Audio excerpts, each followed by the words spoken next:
λιγάκι μη μιλάς, άσε το χτύπο της καρδιάς να πει ότι είναι για να πει στο φως να γεννηθεί για ένα τίποτα.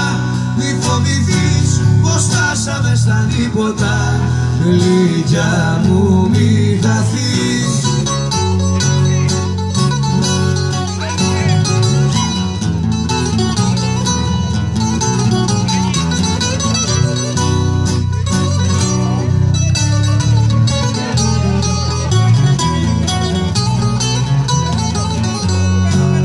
Τα χαράματα σ' αρθεί με μια λαχτάρα η προσμονή. Θα είναι μια λιώτικη χαρά, θα γίνει κύμα και φωτιά.